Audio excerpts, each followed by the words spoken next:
El siguiente capítulo es el de fundamentos de radiación. Esto sería realmente el tema 1 de la asignatura. En los apuntes los capítulos están hechos de una forma un poco más proporcional entre lo que es la dimensión, el tamaño que tienen, la dimensión que tienen, pero en el temario de la asignatura este sería el capítulo 1, el capítulo de fundamentos de radiación. Aquí comentaremos básicamente el objetivo de este capítulo es básicamente, dada una distribución de corrientes que radia unos campos eléctrico y magnético, pues aprender a calcular el valor de estos campos radiados por la distribución de corrientes. Esto es importante porque nosotros tenemos una antena, por ejemplo, esta antena de aquí es un monopolo. Si tenemos una antena y tenemos una corriente que está en la antena, pues calcularemos el campo que radia la corriente que circula sobre la antena. Lo que pasa es que en un problema práctico, en un problema real, imaginaos que esta antena está en un teléfono móvil. Dibujo un teléfono móvil antiguo porque yo no sé dibujar más. Pero bueno, esto es un teléfono móvil antiguo que tenía una pantalla pequeña, no era pantalla gráfica ni nada, unas teclas para marcar los números y tal, y tenían una antena que sobresalía por encima del teléfono móvil. Esto es como el primer móvil que me compré yo por los años 90. Entonces, claro, la corriente no solamente circula por la antena, sino que también circula por la carcasa, por todas las partes metálicas del teléfono móvil. Entonces, en realidad, tenemos corrientes en todas partes. Y ahora me acuerdo que tengo un ejemplo de un móvil un poco más moderno que este de los picapiedra que he dibujado. Y es un teléfono, es iPhone, un iPhone antiguo, pero bueno, vamos a ver si encuentro aquí el teléfono este.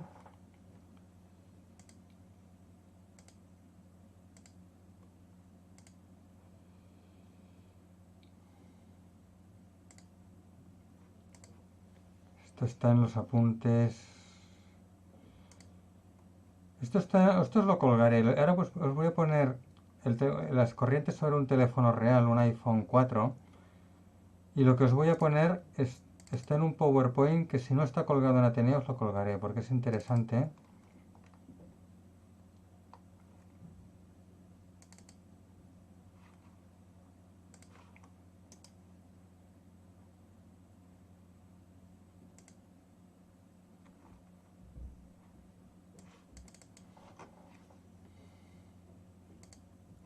Mirad, aquí lo tenemos. Es un poco un PowerPoint sobre las cosas que no se cuentan, más reales que no se cuentan en el curso de antenas. Entonces a lo mejor poco a poco os voy poniendo cosas. Pero fijaos, esto de aquí es un teléfono móvil, un iPhone 4, que era en el momento en que se hizo la diapositiva esta, pues era el último grito de Apple y ahora pues queda un poquito obsoleto. Pero bueno, es lo que hay. Entonces fijaos que esto de aquí es la antena. La antena es esto. Entonces vemos que en el punto, cerca del punto de alimentación de la antena tengo la corriente de color rojo, pintada en rojo, que es la corriente más intensa, pero que tengo corrientes un poco por todo el chasis metálico del circuito del aparato y incluso por el plano de masa del circuito impreso, etcétera, etcétera. Vemos corrientes aquí también de color rojo. No lo he puesto, no se ve aquí, pero ¿qué utilizamos para representar la intensidad de la corriente? Igual que aquí para la intensidad del campo. Esto de aquí es el campo próximo cerca de la antena. Pues la escala de colores que se utiliza es una escala como de calor. El color rojo, que sería el más caliente, representa el máximo valor de la variable. En este caso aquí la variable es la corriente y aquí la variable es el campo eléctrico. Y en cambio el color azul oscuro, que es el más frío, sería el mínimo valor de la variable, ¿no?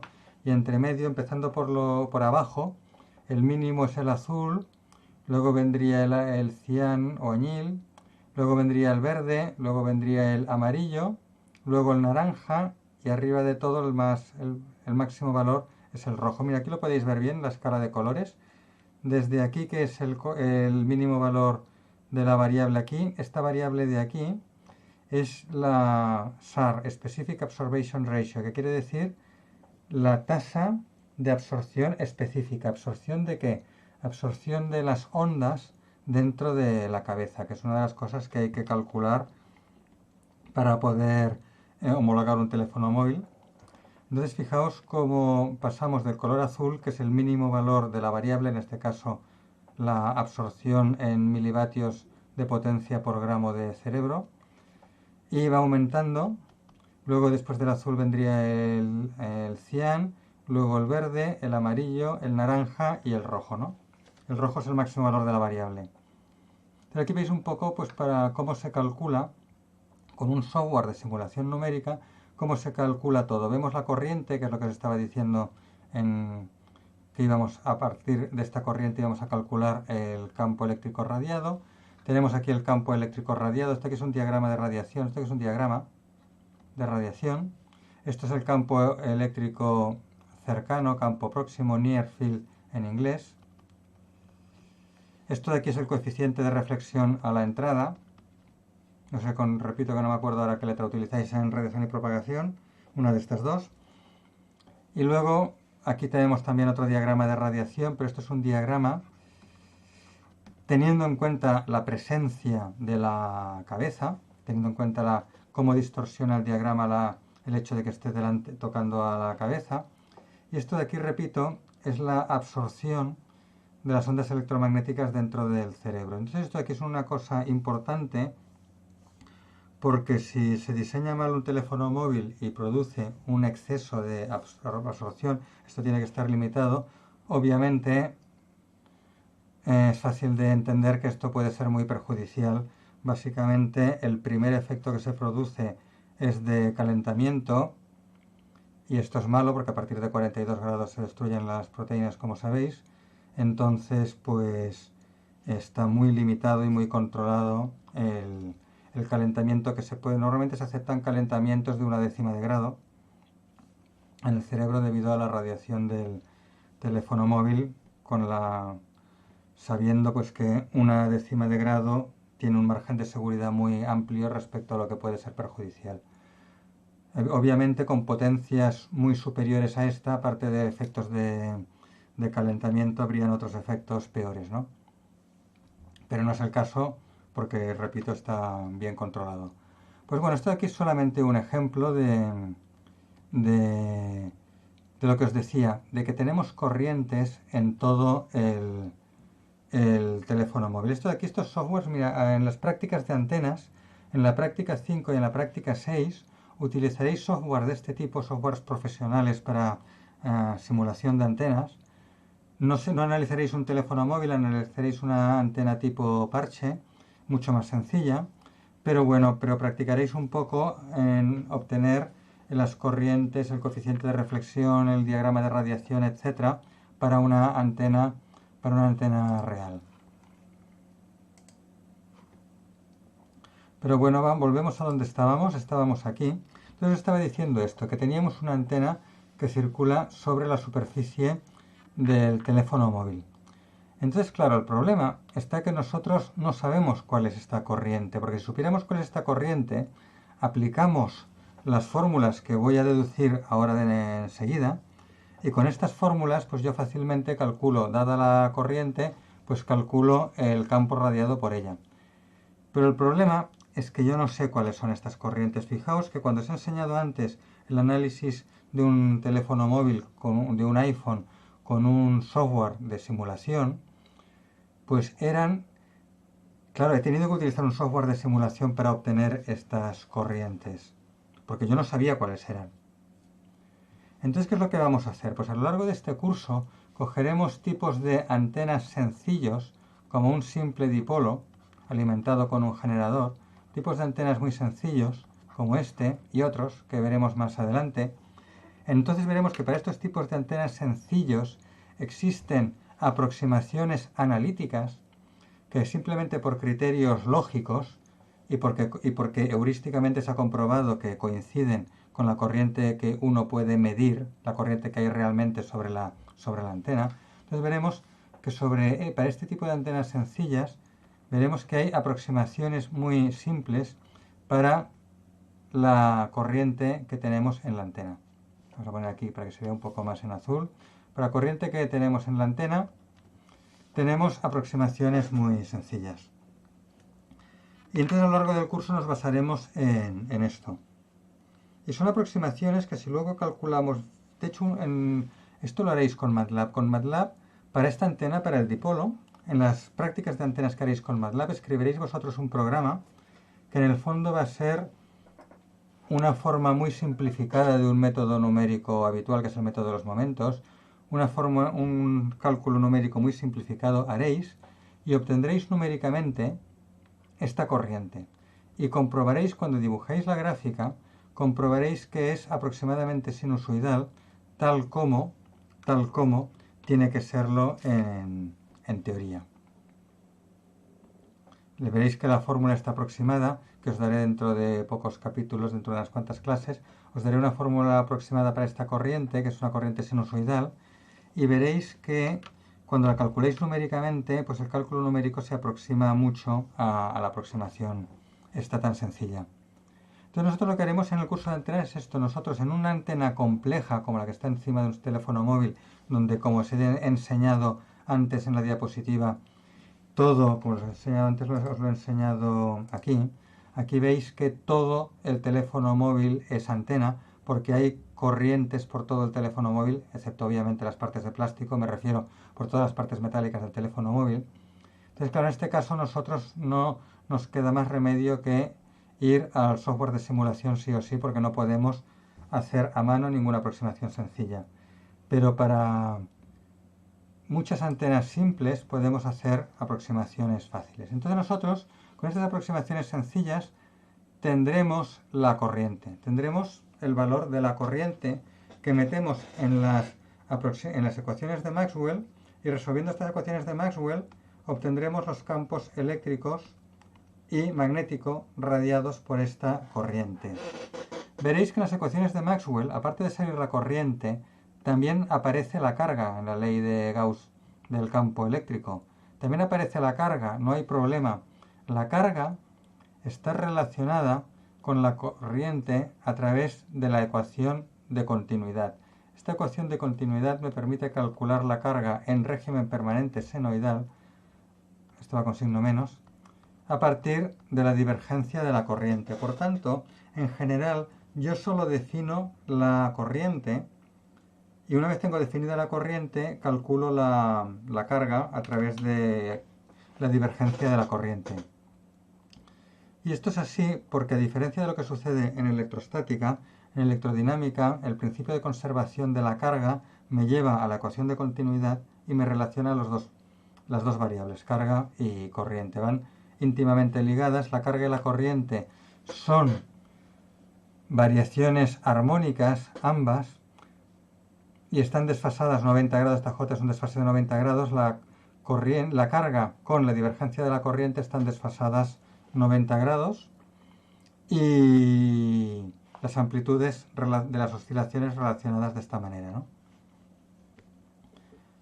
Bueno, entonces lo que vamos a deducir, muy importante, es para medios homogéneos. Lo que vamos a deducir aquí es para una antena que radia en aire, que es un medio homogéneo. El aire tiene constantes dieléctrica y magnética iguales a la del espacio libre.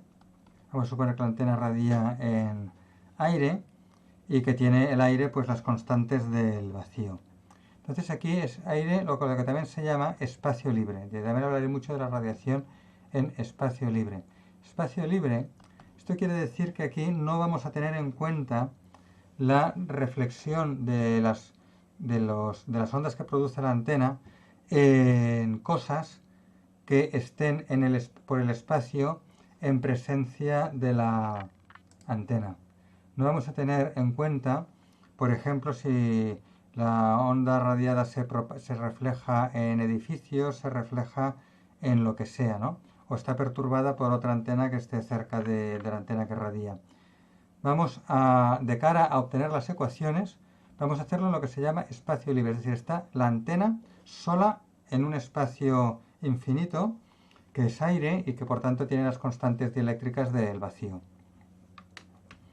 Más adelante tendremos en cuenta lo que pasa en un caso más real y veremos concretamente el caso de reflexión en el suelo, que es la perturbación más importante con respecto a lo ideal de espacio libre. Entonces, para obtener el campo eléctrico y magnético radiado por estas corrientes y cargas, y de corrientes y cargas me quedo solo con las corrientes, sabiendo que las cargas se deducen de las corrientes con la ecuación de continuidad, pues obtenemos los campos eléctrico y magnético. ¿Cómo lo hacemos? Bueno, aquí es donde voy a explicar lo distinto que en ingeniería física, y en lugar de explicar despacio todo lo que se hace, aquí voy a ir rápido y simplemente a las conclusiones. Se definen los potenciales, potencial vector y potencial escalar, que sabéis que se definen con estas ecuaciones, que son las ecuaciones que me dicen cómo se calculan los campos eléctrico y magnético a través de los potenciales. Potencial vector y potencial escalar, A y phi. También se define lo que se llama el gauge de Lorentz o la condición de Lorentz, que es esta de aquí. Con estas tres ecuaciones, las ecuaciones que me definen los potenciales, que son esta, y como tercera ecuación la de la condición de Lorentz, sustituyendo estas tres ecuaciones en las ecuaciones de Maxwell, me salen las ecuaciones de onda para los potenciales. No sé si habéis visto en algún sitio las ecuaciones de onda para los campos, pero aquí utilizamos la ecuación de onda de los potenciales. La ecuación de onda de los potenciales me va muy bien porque están desacopladas, es decir, la ecuación de onda del potencial vector me depende solo de la corriente, con lo cual yo fácilmente, a partir de la corriente, podré calcular el potencial vector. Luego, a partir de la corriente, calculo la carga, porque la carga se calculaba, recordad, como a partir de la divergencia de la corriente, y con la divergencia pues calcularíamos la carga, y a partir de la carga resuelvo la ecuación del potencial escalar y me sale el potencial escalar. Y cuando yo tengo los dos potenciales, utilizo las fórmulas que me definen los potenciales, que son estas dos, y con estas dos fórmulas yo calculo el campo eléctrico y el campo magnético. Entonces, ¿cómo resuelvo yo las ecuaciones de onda de los potenciales? Son estas dos ecuaciones de aquí. Lo primero que tengo que ver es que en los dos términos de la ecuación de onda hay un coeficiente omega cuadrado mu epsilon. Este coeficiente es importante y se define como k cuadrado. K cuadrado igual a omega cuadrado mu epsilon, que es lo que sale arriba. De tal manera que k es omega raíz de mu epsilon. Y esta k, sabéis lo que es la constante de propagación o número de onda. Todo esto ya lo habéis visto en el curso de ONLE de ondas. También puede escribirse teniendo en cuenta que la velocidad de propagación c es 1 partido por la raíz de mu epsilon, pues lógicamente la k también se puede poner como omega partido por c, y teniendo en cuenta la relación entre lambda, c, teniendo en cuenta que c es la velocidad de propagación, es la longitud de onda por la frecuencia. ¿Lo digo bien? Sí, exacto, lo he dicho bien. La velocidad de propagación de la longitud de onda por la frecuencia, pues enseguida se obtiene que la k, la constante de propagación, es 2pi partido por lambda. Esta es la que utilizaremos en el curso de antenas. A ver, todas pueden salir en algún momento, pero la que utilizaremos mucho en el curso de antenas va a ser... Ahí, me acabo de equivocar de lápiz. La que utilizaremos mucho en el curso de antenas para la k es esta de aquí. 2pi partido por lambda.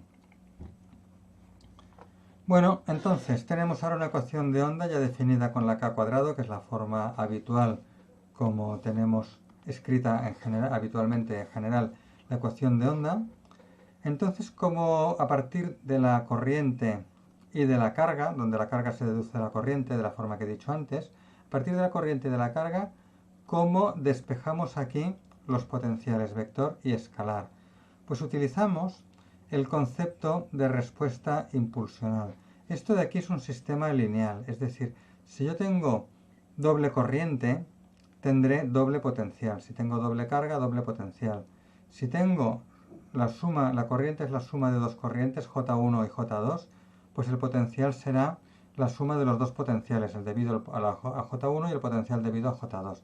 Aquí hay linealidad. Si es un sistema lineal y también es invariante porque estamos en un espacio homogéneo, lo he dicho aquí, que estábamos en un espacio homogéneo, y en un espacio homogéneo también será invariante. Si es lineal e invariante, ahora diré enseguida invariante respecto a qué, si es lineal e invariante, pues puedo aplicar la teoría de sistemas lineales que vosotros conocéis de las asignaturas de teoría de la señal. Y lo que me dice esta teoría es que si yo tengo una ecuación como esta de aquí, y aquí fácilmente podemos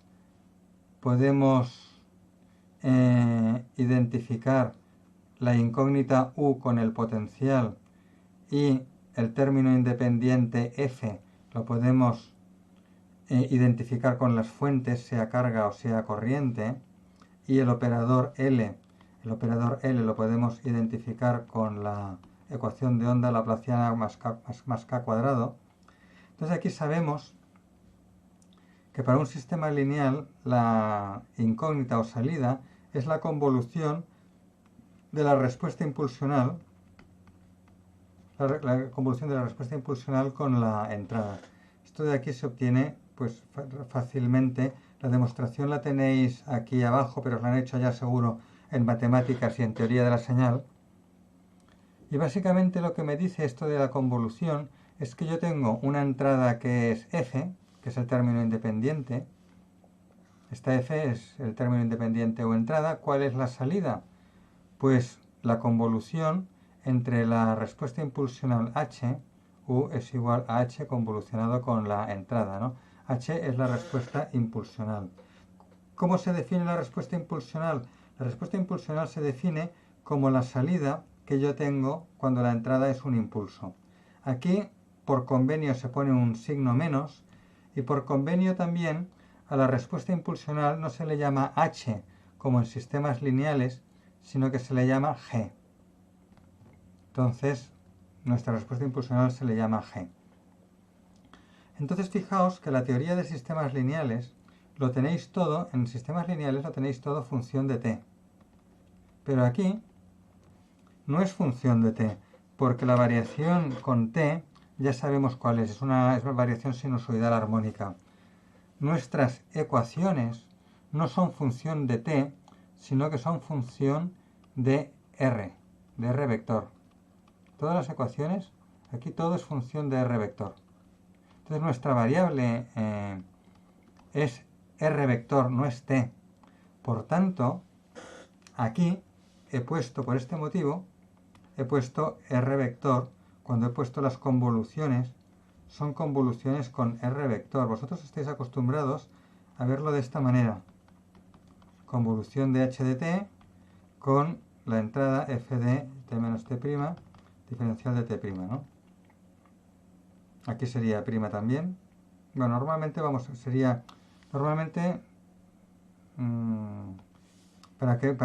para ponerlo igual como lo tenéis, a ver, esto que he puesto es válido, pero la formulación habitual va a ser como esta, t menos t' y f de t'. Esta es la formulación que tenemos habitualmente en antenas. La respuesta impulsional es la que va con t menos t' y la entrada va con t'. Entonces, fijaos que aquí el cambio que tenemos es que en lugar de t' tenemos r'. Nuestra variable no es t, sino que es r. Y en lugar de t, pues tenemos r, ¿no? Nuestra variable no es t, es r. Y evidentemente también en lugar de h hemos utilizado la letra g para la respuesta impulsional. Pues bueno, ¿qué es lo que cambia? No cambia nada. Las fórmulas, la demostración del teorema este es la misma, cambiando las t's por las r's, ¿no? La demostración es la misma y es igualmente válido. no varía nada, lo único es que la R es un vector de 3 componentes x y z y la t es un escalar, ¿no?, de una componente, pero no hay más misterio que la convolución se aplica igual. Y bueno, la ecuación del potencial escalar es escalar, no tiene problemas. La ecuación del potencial vector es una ecuación vectorial, pero no pasa nada, se aplica la convolución esta, la integral de convolución se aplica componente a componente, para la componente x, para la componente y para la componente z, ¿no? Entonces esto lo podéis ver aquí, que yo calculo el potencial, que es mi variable, vamos a relacionarlo con esto.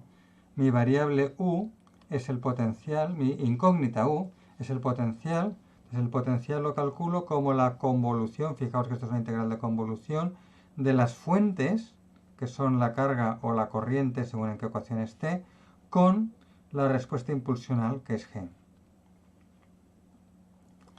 Lo de la invarianza, a ver, acordaos que esto de la convolución, de que la salida es igual a la entrada convolucionada con la respuesta impulsional, esto es para sistemas lineales invariantes. Nuestras ecuaciones de onda obviamente son lineales. Falta ver que sean invariantes. ¿Invariantes con respecto a qué? A ver, en teoría de la señal, era invariantes con respecto al tiempo. Es decir, que si yo tengo un filtro y estoy calculando la salida del filtro como la convolución de la respuesta impulsional del filtro con la entrada, pues claro, invarianza es invarianza temporal. Es decir, que la respuesta impulsional del filtro es la misma hoy que ayer que mañana. No depende, la respuesta impulsional no depende del tiempo. Claro, ahora en antenas mi variable ya no es el tiempo, mi variable es R. Pues aquí necesito invarianza con respecto a R. ¿Esto qué quiere decir? Que mi respuesta impulsional no dependa de R. Mi respuesta impulsional G tiene que ser la misma independientemente de R. Es decir, tiene que ser la misma tanto si la antena está aquí, vamos a dibujar un dipolo, tanto si la antena está aquí tiene que tener la misma respuesta impulsional como que si la antena está aquí. Es decir, tiene que haber invarianza de traslación. Entonces, por eso, el concepto este de convolución se aplica para resolver una ecuación diferencial que sea invariante en traslación, que con teoría de la señal es traslación en el tiempo. Es decir, si yo traslado mi filtro, lo traslado a mañana, pues tiene que funcionar igual hoy que mañana. En cambio, mi antena es un concepto de traslación en el espacio. Tiene que funcionar igual la antena aquí que si la cojo y la llevo a la habitación de al lado. Esto suponiendo que no hay paredes, claro, suponiendo que estamos en un espacio homogéneo. Si hay paredes, pues obviamente no va a funcionar igual en una habitación que en otra y ya no tengo invarianza de traslación y todo lo que estoy contando ahora es mentira, ¿no? Porque habría que calcular la reflexión en las paredes y todas estas cosas. Pero bueno, aquí estamos haciéndolo para un espacio homogéneo donde no hay paredes, donde no hay nada. Entonces, en un espacio homogéneo e infinito, la antena funciona igual donde está, que si la cojo y la traslado 3 metros, pues funcionará igual. Y por eso puedo aplicar este concepto de respuesta impulsional. Otra cosa, la respuesta impulsional, ¿por qué se llama G? Se llama G porque es lo que se conoce, voy a cambiar el color para que se vea bien, lo que se conoce como función de Green. Esta función de Green es la respuesta impulsional. Se llama función de Green en honor al científico inglés George Green, del cual hablaremos un poquito ahora enseguida. Pero simplemente de momento os dejo esto, que es la letra G mayúscula en honor de este señor de Green, que es el que desarrolla la primera formulación para calcular los potenciales con esta formulación. Y vamos un momento a las ecuaciones que nos salen. Las ecuaciones que nos salen son... Uy, ya es la hora. Bueno, comento las ecuaciones y hacemos el descanso enseguida. Entonces, las ecuaciones que nos salen son estas. El cálculo de los campos como convolución de las fuentes, corriente o carga, con la respuesta impulsional o función de Green. Hay unos coeficientes afuera, uno partido por epsilon y mu, porque fijaos que la función de Green está definida para una excitación menos delta. Entonces, claro, el menos está incluido, este menos ya está incluido aquí, en la definición de la función de Green. Pero falta incluir la mu y la delta. La mu y la delta, no, perdón, la mu y el 1 partido por epsilon, mu y 1 partido por epsilon aparecen multiplicando a la corriente o a la carga, ¿no? Entonces, claro, como no están incluidos dentro de la función de Green, pues las tengo que poner aparte. No hay problema con esto. Luego lo que os comentaba, que para la primera ecuación no hay problema porque es escalar, la del potencial escalar, pero la del potencial vector es una ecuación vectorial. ¿Cómo hago la convolución de un vector con una función escalar que es g? Pues hago la convolución componente a componente. Es decir, esta ecuación vectorial se descompone en ecuaciones escalares, laplaciana de a sub x más k cuadrado sub x igual a menos mu j sub x, y lo mismo para j sub i y para j sub z. Entonces se aplica la convolución término a término, es decir, yo calcularía la componente x del potencial vector como mu por la función de Green convolucionada con la componente x de la corriente, y esto es una convolución ya entre dos funciones escalares porque j sub x es una función escalar y el resultado es a sub x, que es la componente x de a, que es una función escalar. Y lo mismo con las otras dos componentes, lo hago componente a componente. Y de esta forma tengo ya los potenciales, y una vez tengo los potenciales, acordaos que una vez tengo los potenciales, con la definición de los potenciales calculo los campos, ¿no? Pues bueno, un pequeño comentario más.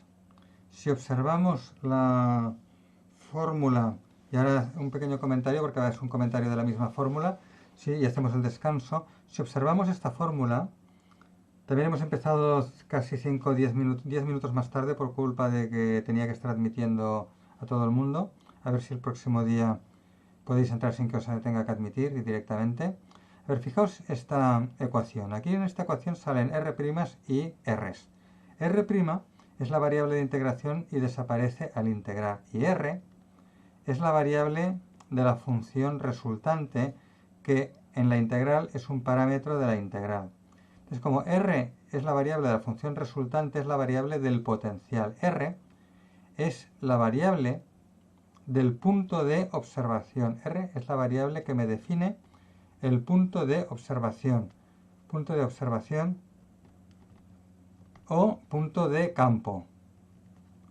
Aquí, a ver, de momento son potenciales, pero el objetivo final va a ser calcular el campo. Por tanto, se le llama punto de campo o punto de observación. R' es la variable de integración que desaparece al integrar. Fijaos que ¿quién está definida en R'? Las cargas y las corrientes. R' es lo que se llama la coordenada o variable de las fuentes. Coordenada de fuentes. O sea que R' es la coordenada de las fuentes. Si la antena es este círculo, bueno, no es un círculo, esta antena tiene esta forma, pues aquí tengo las fuentes, la carga o la corriente, y R' son las coordenadas de las fuentes. R son las coordenadas del campo. Entonces observar que desde la coordenada de fuente a la coordenada de campo, vamos a utilizar en negro, se verá más, la coordenada de fuente a la coordenada de campo, que tengo R menos R'. Esta distancia de aquí, de las fuentes a los campos, este vector es posición final del vector R menos posición inicial R', final menos origen, R menos R', y este R menos R' es el vector que va de las fuentes al campo, de tal manera que esto se le llama R mayúscula. R mayúscula es R menos R'. Esto podéis apuntarlo ya si tenéis a mano bolígrafo o estáis escribiendo sobre los apuntes o lo que sea, esto podéis anotarlo. Saldrán luego enseguida, pero podéis anotarlo ya, que R mayúscula igual a R menos R' es la distancia que va desde cada punto de fuente hasta cada punto de campo. De tal manera que esta integral se me convierte en una integral de superposición, en una suma. Fijaos que aquí la integral es una suma, ¿no? Aquí estamos sumando la contribución de cada fuente situada en R', o sea, cada carga situada en R', por la respuesta impulsional, que es el potencial producido por una carga puntual, cuando la distancia entre la carga y el punto de observación es R menos R'. Entonces, fijaos que esto de aquí es una integral de superposición. Entonces, a esta integral de aquí podríamos haber llegado simplemente por una consideración muy simple de superposición, podríamos haber llegado hasta aquí sin tener que demostrar ningún teorema ni recurrir a la teoría de sistemas lineales y tal, sino simplemente por un criterio lógico de que como el operador de la función de onda es un operador lineal, pues el potencial producido por una suma de fuentes es igual a la suma de los potenciales, la suma es una integral y por tanto pues podríamos haber llegado a esto directamente, ¿no? Pero lo que es muy importante es que para que sea invariante en traslación necesitamos que el espacio sea homogéneo y por tanto que las constantes dieléctricas epsilon y mu sean constantes, en este caso normalmente iguales a la del vacío porque estaremos en aire, y entonces fijaos que si epsilon y mu son constantes, la k, que es omega raíz de mu epsilon, también será constante, ¿de acuerdo? Y como es constante, el operador es invariante en traslación. Si la k dependiera de la posición r, el operador laplaciana más k cuadrado sería dependiente de r y por tanto no sería invariante en traslación. Para que este operador, laplaciana más k cuadrado, sea un operador que no dependa de r, necesito que la k sea constante en r, sea independiente de r. Y como k es raíz cuadrada de mu epsilon, necesito que mu y epsilon sean constantes, es decir, necesito estar en espacio libre. Y bueno, ahora falta ver cuál es la función de Green. Claro, la función de Green se puede deducir matemáticamente, pero desde un punto de vista físico es muy fácil de entender. Sabemos que la función de Green o respuesta impulsional, ¿cómo está definida la respuesta impulsional? Pues es el potencial cuando mi excitación, mis fuentes, son una delta. A ver, vamos aquí a limpiar un poco esto.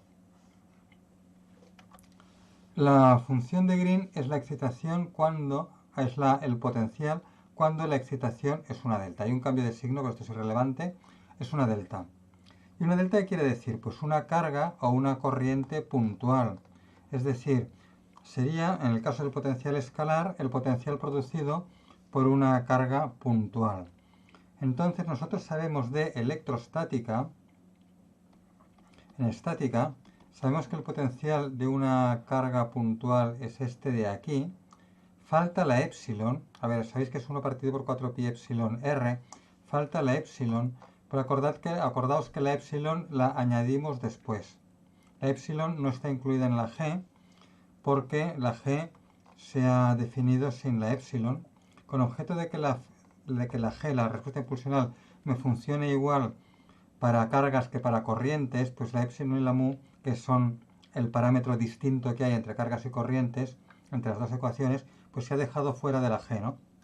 Pues la epsilon y la mu me salen fuera de la convolución, entonces la epsilon la pongo luego, la epsilon la pondría luego. La función de Green es 1 partido por 4 pi r en estática. Pero ahora no estamos en estática, ahora estamos en electrodinámica. ¿Y cuál es la diferencia entre electrostática y electrodinámica? Pues que en electrodinámica hay ondas que se propagan. Y estas ondas se propagan a velocidad finita. Al propagarse a una velocidad finita, tardan un tiempo que viene dado, el tiempo que se tarda en propagar, pues vendrá dado por el espacio que han de recorrer r. R sería la distancia entre el punto de fuente y el punto de observación, y la velocidad, ¿no? Entonces se puede comprobar muy fácilmente que el desfase debido a un retardo incremento de t, el desfase es k por r. Y lo sabéis de los cursos de ondas, que la fase, cuando una onda se propaga, el desfase que se produce es k por r. Pero con signo menos, porque es un retardo de fase. Es decir, la oscilación en el punto de observación está retardada respecto a la oscilación en el punto de fuente por causalidad, ¿no? Porque ha tardado un tiempo en llegar la información. Aquí lo veis, ¿eh? La deducción esta la tenéis hecha aquí abajo, que la fase es K por R. Pues bueno, pues le añadimos la fase K por R con signo negativo porque es un retardo. Entonces, si al potencial producido por una carga puntual en estática, aparte de la epsilon que va fuera, le añadimos el retardo de fase debido a la propagación, pues ya tenemos la función de Green. Se podía haber demostrado esto matemáticamente. Aquí lo tenéis, no hagáis caso, esto no es para vosotros, esto es para los de ingeniería física, para que lo vean todo demostrado matemáticamente. Pero si alguien tiene la curiosidad de verlo, pues que lo mire. Se coge la ecuación de onda aquí en coordenadas esféricas con la laplaciana en esféricas y se empieza a resolver con el procedimiento habitual de resolución de ecuaciones diferenciales, ¿no? Al final sale que la función de Green tiene esta forma, falta determinar una constante y bueno, cómo se determina la constante está demostrado todo aquí abajo, ¿no? Os lo podéis saltar y así llegamos a las fórmulas de la convolución. Recordad que teníamos que los potenciales eran la convolución de la función de Green con las fuentes, ¿vale? La función de Green es la que hemos dicho antes, la exponencial partido por 4πr. Y si sustituimos esta función de Green en las convoluciones, obtenemos esto de aquí. Y una vez tenemos esto, lo sustituimos en las expresiones de los campos y así obtengo el campo eléctrico y el campo magnético. Todo esto está hecho aquí abajo y me lo voy a saltar, lo tenéis todo demostrado hasta el último detalle, lo tenéis todo hecho y lo importante es el resultado, que es este de aquí. Esto es el campo eléctrico y esto es el campo magnético. A ver, son fórmulas que no hay que saber, no las marco en amarillo ni nada, porque son fórmulas que para vosotros son fórmulas intermedias. Estas fórmulas son excesivamente complicadas para poder calcular de forma rápida y fácil los campos eléctrico y magnético producidos por distribuciones de corriente. Entonces, lo que haremos será simplificar estas fórmulas utilizando el hecho que nosotros sabemos que vamos a observar siempre los campos lejos de la antena transmisora. La antena receptora en general estará colocada lejos de la antena transmisora. Nunca van a estar pegadas, porque si están pegadas me sale más a cuenta conectar con un cable. Es decir, si yo tengo 10 centímetros de distancia entre la antena transmisora y la receptora, pues para eso pongo un cable, ¿no? Si tengo 1 metro también. Entonces siempre voy a tener una distancia suficiente entre las antenas para hacer varias aproximaciones de grandes distancias, ¿no? Que ahora vamos a ver enseguida. La primera aproximación que vamos a hacer es la siguiente. En estas fórmulas así un poco complicadas vemos que hay una suma de términos. Entonces vemos que hay términos que dependen de 1 partido por r cuadrado. Por ejemplo, mirad aquí este término. Este término es de la forma 1 partido por r cuadrado porque luego va multiplicado por esto, ¿eh? Y luego hay otros términos de la forma k partido por r. Fijaos, hay términos, este es 1 partido por r cuadrado. Este término es de la forma k partido por r. Este de aquí también es esto también es como un k partido por r. A ver, esta omega k es omega raíz cuadrada de mu epsilon. O sea, esto de aquí es como si fuera una k por raíz de mu epsilon, ¿vale? Este término de aquí. Pero es una k. Entonces k partido por r también. Hay términos 1 partido por r cuadrado y k partido por r. Y aquí abajo lo mismo, ¿eh? Aquí tenemos un k partido por r. Y aquí tenemos un 1 partido por r cuadrado, etc. Esta r de aquí estas r son r's unitarias, son direcciones, ¿eh? No son r, son r's unitarias. Acordaos que la R mayúscula la he definido yo al principio. Acordaos que lo he dicho en la página anterior.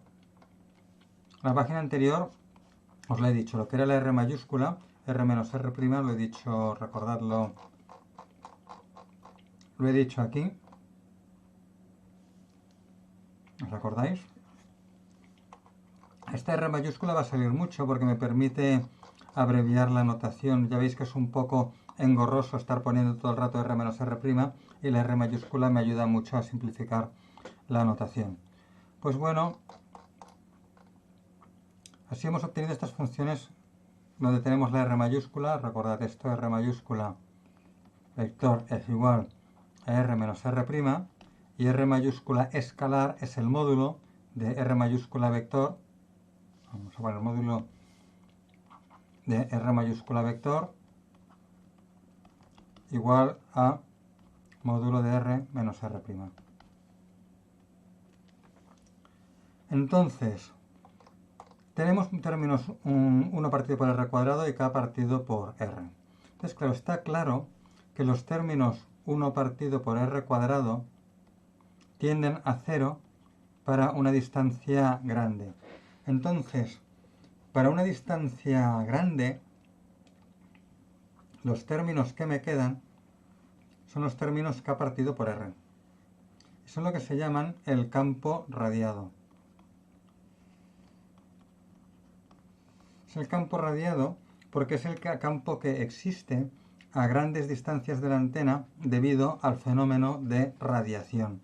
En cambio, los términos 1 partido por R cuadrado se llaman el campo inducido y es el campo que existe cerca de la antena. Es el campo que existe en la vecindad de la antena. Entonces, claro, la primera aproximación que haremos será cargarnos todos los términos 1 partido por R cuadrado. O sea, este término lo quitaremos, este término lo quitaremos y nos quedaremos solo con los términos K partido por R. Pero claro, ¿esto a partir de qué distancia es válido? Pues bueno, esto será válido cuando K partido por R sea mucho mayor que 1 partido por R cuadrado, ¿no? Lo cual quiere decir, si multiplico por R cuadrado las dos cosas, significa que el criterio será KR mucho mayor que 1. En la práctica, ¿cuándo será KR mucho mayor que 1? Pues bueno, si tengo en cuenta que K es 2pi partido por lambda, yo ya veo que si R es mayor que lambda, tendremos 2pi que vale 6 mucho mayor que 1 y lo damos por bueno. O sea que en la práctica, el criterio práctico será R mayor que lambda. Este será el criterio práctico que tomaremos. Aquí hay unos pequeños comentarios sobre los campos inducidos, que básicamente los campos inducidos que son los que aquí descartamos, los que desaparecen cuando estamos observando el campo a distancias grandes de la antena. Estos campos son los que nosotros despreciamos, los que no queremos, pero simplemente hay un comentario de que son básicamente los campos electrostáticos.